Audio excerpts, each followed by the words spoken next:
Another fun fact: um, the Titanic rests. The wreck of the Titanic rests at about 12,500 feet below the surface. Hmm. The water pressure at that depth is, just have to Google it, 380 to 400 times the surface pressure. That's a lot. Yeah, so it say it's about 6,000 pounds per square inch. Oh my god, damn. Okay, yeah, yeah. If you put it in like perspective of PSI, then I can understand it a little bit more. And that is ungodly amounts of weights. Yeah, it's like that story, not story, the tragedy that happens with the Titan. What was it called? The Yeah, that thing that yeah, like Ocean Gate, yeah, Titan. yeah, that went down too far and it yeah that oof. I wouldn't mess with the ocean like that. Even if I felt like it was safe and was guaranteed, I'm like no, because anything can happen. I don't care how fail proof. I mean, look what they said about the Titanic, the unsinkable ship, and the irony in Yeah, that. exactly. So it's like, no, nothing is indestructible. Nothing. Not well. I mean, not almost nothing, but for them to go down, oh my gosh, you know. Mm-mm. And if something malfunctions, you're screwed. There's nothing you can do. You're stuck. That's it. Yeah, And yeah, if and it doesn't literally, collapse on you, you sit there and you starve to death. Like I don't know what's worse. or you'd suffocate to death first. True. Oh, true. That's true. Yeah. Only so much oxygen can last between, I think, what was it, 6 people or something? And it was kind of a small unit, too. So, Yeah, I think there was five. a Yeah, it was, five. yeah, 5 or 6. Something like Yeah, that. But it was yeah, a, you're it right. was a big The unit. Yeah, oxygen. Oh my god. Even that would suck. Imagine, like, asphyxiating. Eesh. No, I yeah, want none of that. it'd be like forever not being able to catch your breath. And not only that, everyone's in a panic, so your heart beats faster, so you're probably using more oxygen, and people probably hyperventilating, freaking out, so the oxygen's probably going to deplete even faster, I would imagine. Because who's going Yeah, to stay calm in that situation? No yeah, one. exactly. Yeah. No one. Mm-mm. I know I wouldn't, but yeah, that's But in insane. in saying that with the water pressure, I do know, and they've restarted the search again for MH370. Remember the aircraft that disappeared, like No, about many years ago? I don't know about that. It took off from Malaysia to go to, yeah, took off from Kuala Lumpur to head to China or Japan. Hmm. The pilots did everything proper, but when it was time to hand over from one um, control space to another um, control space, Hmm. everything got switched off and it diverted, and they reckon it crashed in the Indian Ocean. I think it's the Indian, off the coast, out of the coast of Western Australia. And what they're doing is they're not using sonar. Like they're using sonar, but they're not dragging it behind a ship. They're actually sent all autonomous sonar subs along the bottom in a pre-tracked, um, what's the word I'm looking for? A pre-planned Like a track rescue party type of pack thing. Well, not a rescue party, but track a like they're planned combing the ocean. pre- yeah, yeah, Okay, in okay. a pre-planned track. So they're like sweeping the ocean in a type of a pattern to try and see what they can find, type of a thing. Yes, Okay, all right. Yeah, that is crazy because they never found the plane. You're saying that it just probably went into the ocean and like sunk down and yeah. as Ray and I said, the hide and seek champions. Yeah, literally. I I know, I'm think behind on chat. MH370. Yeah, that's right. The plane has been missing for 10 plus years. Oh my gosh! See, I didn't know that. I know there's a show that I watched called Manifest, and I'm wondering if that show is based on that story, not story, but like event, which is interesting. But yeah, oh my gosh, that's crazy. I feel bad for like the family and friends because, well, at this point you know they're gone, but like when it happens, it's like how does the whole plane go missing and no one can find it? That's insane because like all those people that were on there never made it home. It's Exactly. crazy. Yeah, it's sad. Here, let me catch up on the chat. So, Angry Geeks, sharks bite nakedness people at night. Nakedness people? Or are you talking about Naked Ned? What? What are you talking about, Lewis? Extreme pressure is hard to engineer for over lack of pressure. Yeah, because that's true. Because I know materials flex and like fluctuate and stuff, like metals and stuff. I know that for a fact because in the body shop, you heat up the metal and it becomes like more flimsy and malleable, and then you cool it off fast for it to like harden in the shape that you want. So I'd imagine with the pressure and the temperature of the water being cold, it's gonna affect whatever materials you use in the craft or like the ship or whatever you want to call it, the apparatus. They don't know that, and everything changes. I mean, like some places are probably colder than others, so it's yeah, that's a lot of like engineering that I could never understand. Like I understand that it's hard and you can't just like just throw a piece of metal down. No, like metal contracts, retracts, warps, all of that, you know? And then one like chain reaction of one piece flexing might trigger this chain reaction of everything just crumpling down and explode or imploding, you know? Yeah. So I watched a documentary about it once. Wait, you did? I want to know. Yeah, the pressure is a difficult thing to deal with. Yeah, I would imagine. And that would cause a war with Atlantis. Lewis. We're gonna upset not Iron Man, Jesus. Aquaman. Aquaman will be so angry.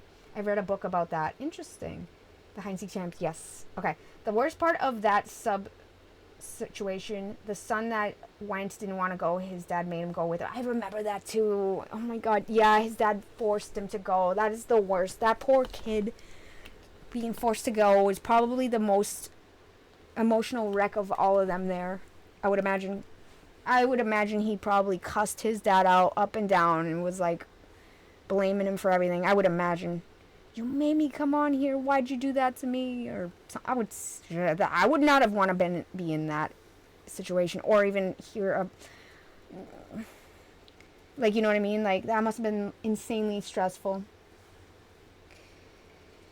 I remember listening to the sound recordings of like whatever was transmitted, and it's not disturbing, but it's unsettling because you know it's the last intercepted transmissions that happened before everything went down, and you can almost hear like the nervousness in the voices, and it's like, oh, yeah.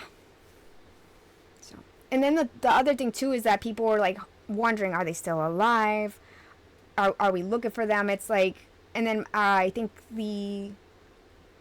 what was it? The like final conclusion was they didn't suffer. They said what happened was they didn't suffer at all. They think what happened was it went quick. Like they think the capsule imploded and it went quick.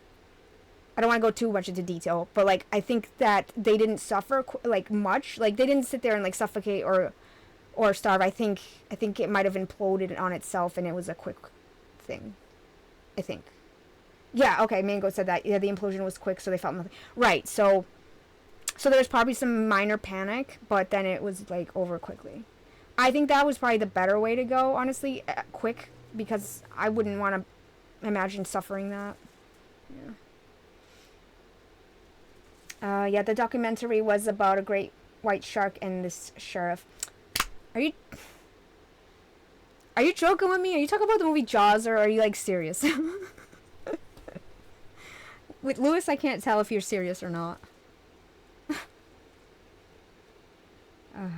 Oh, okay, he's laughing. Lewis. What the heck, Lewis? I should have known better. But yeah. Okay, so is there any animal questions you have for us? I'm off to bed.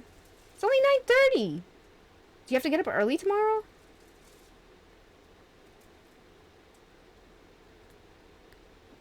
For me, 9:30 is like, the night is young. I've been going to bed at like between 5 and 7 in the morning. Actually, this morning I went to bed at 8 in the friggin' morning. Oy. I need to stop doing that. You are doing great, little one. Thank you. I appreciate it. I hope you sleep well and have a good night. All right, Disco. Any questions about anything over here? That you, I'm trying to think of something. like, I know you mentioned Well, one, it's you guys over there think it's funny that we're so intimidated by your animals that are easily avoided or fought off, whereas we're over here we have moose and bears and like bigger animals that are way harder to escape from. So it's funny, not funny, but like, what is the well, boar? okay, so Huh? how territorial are bears? If you okay, so if there are cubs and the mothers around, they will destroy you. They are very protective of their young. Um, I think it depends on the breed. So polar bears and grizzly bears, I think, are the more aggressive bears. Black bears are less aggressive. Like they probably could still attack. They're smaller. I think they're a little more chill. I still wouldn't suggest going and hugging a bear. Um, but the black bear is a little bit smaller and less likely to attack. I think that if they saw a human, they would probably like assess the situation and most likely walk away. I don't think they would attack unless provoked. Whereas like a grizzly bear, I feel like would be more likely to just like attack because it feels threatened or territorial or hungry. If that makes sense. Okay, yeah, no, I gotcha. Yeah. So, Mango, what is this that you're asking? The Burunjor. Is that another one of those Australian creatures? Burunjor? Burunjor. Burunjor. Disco, do you know that one? No, never heard of that one. Burunjor. Same. I saw a moose at the Walmart bridge a couple years ago. Scariest. You saw a moose? I've seen a moose. Okay, so when I was a kid, we were driving down the. Well, my mom and dad were driving down the road and we pulled over and we saw a mommy. Well, maybe it was a daddy. It was an adult moose and a baby moose, or like a child moose, whatever. A child moose? Whatever you call the baby moose. On the side of the road, we pulled over, but we were told as kids don't get out of the car because they can be moose can be like they can. Oh my God, they're massive. They're huge. They won't attack you willy nilly, but if they feel threatened, they will attack. So like, say you're just standing there and they think you're a threat, they will attack. But if they're kind of just browsing and they see you and you don't do anything and walk away, they might walk away. You know what I mean? So I seen a moose there, and then there was one was more aggressive. I was snowmobiling up near Canada, and it was in the middle of the night. No lights, no nothing. It was in the woods, and it was me and an old friend of mine. We shut our sleds down, and he was taking a cigarette break. I know, sounds really ridiculous, but we were sitting in the dark. He was smoking a cigarette. All of a sudden, we hear it sound like, I don't know, like the noise that I heard. It almost sounded like, you know when you hear like a bull on TV, that like weird bull noise they do. Kind of like when, I don't know how to explain it. I can't replicate it because it's just not going to sound like a moose. But it was like a weird, like, kind of a noise, right? And I turned to my friend. I'm like, what was that? And he says, I think it's a moose. We need to go right now. So we turned on our sleds and just booked it because it sounded angry. Like, you can tell. It was like a threatening, like, whatever you would call the noise a moose would make. It was like, we booked it. Like, nope, not gonna sit here and find out because it sounded angry. And we're like, it would kill us. It would literally kill, like, let's just put it in perspective of if you're driving down the road and you hit a moose with your car, you're most likely gonna die. Because the moose, if you're not like from the impact of like the airbag hitting you, if the moose lands on you and crushes you to death, like, I don't know how much a moose weighs, but they weigh more than a car. So, you'd be lucky if you survived hitting a moose with a vehicle. Let me look it up, just because I need to know out of pure curiosity. Because now we're going to talk about moose. There's a moose on the loose. Moose weight and height. Okay, so an adult moose can stand up to 6 to 7 feet